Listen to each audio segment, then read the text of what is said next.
ایک صاحب ان کے پاس پہنچے کہ بھائی آپ کو یہ کیا ہو گیا؟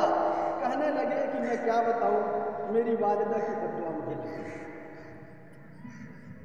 اس لیے ہمیشہ ڈرنا چاہیے۔ اور ایک بزرگ صحابی حضرت علقمہ رضی اللہ عنہ کا مشہور قصہ ہے، ان کا بھی یہی معاملہ تھا کہ بڑے روزے دار، بڑے نمازی، بڑے دیندار، راتوں میں تہجد پڑھنے والے، مگر ایک غلطی ان سے ہو رہی تھی کہ جب بیوی اور ان کی والدہ میں کچھ بات ہو جاتی تو وہ بیوی کی طرف ہو جاتی تھی۔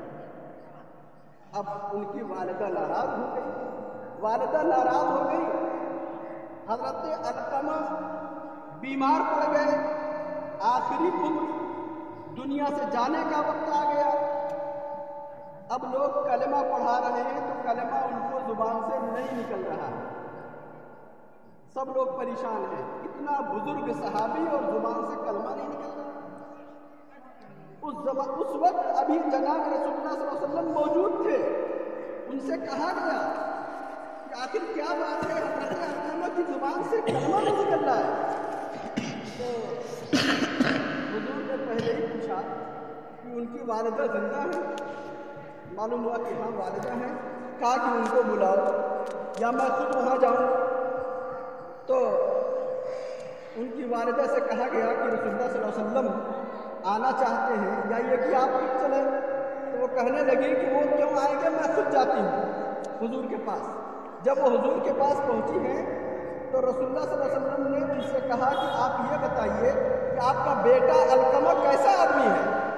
تو کہنے لگی بہت اچھا آدمی ہے، بڑا دیندار ہے، روزے نماز کا بہت پابند ہے، مگر ایک کمی ہے کہ جب اس کی بیوی اور میرے درمیان کوئی بات ہوتی ہے تو وہ مجھے ڈانٹ دیتا ہے اور میرا دل دکھا دیتا ہے، اس لیے میں اس سے ناراض ہوں۔ حضور نے فرمایا اس کی غلطی معاف کر دو، وہ دنیا سے جا رہا ہے اور کلمہ زبان سے نہیں نکل رہا ہے۔ تو اس نے کہا کہ میں معاف نہیں کروں گی۔ تب رسول اللہ صلی اللہ علیہ وسلم نے فرمایا کہ ارے بھائی لکڑیاں جمع کرو اور علقمہ کو آگ میں جلا دو۔ اب جب اتنا سنا اس عورت نے یعنی علقمہ کی والدہ نے جب یہ بات سنا تو ایک دم ڈر گئی، کہنے لگی کہ میرے بیٹے کو میرے آنکھوں کے سامنے آپ آگ میں جلائیں گے؟ تو حضور نے فرمایا کہ ہاں، اگر تم نے معاف نہیں کیا تو یہ تو دنیا کی آگ ہے، تمہارے معاف نہ کرنے کی وجہ سے جہنم کی آگ میں وہ جلے گا۔ فوراً انہوں نے معاف کر دیا۔ اسی مجلس میں علقمہ کی والدہ نے فوراً کہا کہ میں اپنے بیٹے کو معاف کرتی ہوں۔ جیسے ہی اس نے زبان سے کہا، حضرت علقمہ کی زبان سے کلمہ طیبہ لا الہ الا اللہ جاری ہوا اور اسی حالت میں ان کی وفات ہو گئی۔ اللہ تعالیٰ جو ہے ہم سب کو ہر ایک کے حقوق کو سمجھنے کی توفیق عطا فرمائے، آمین۔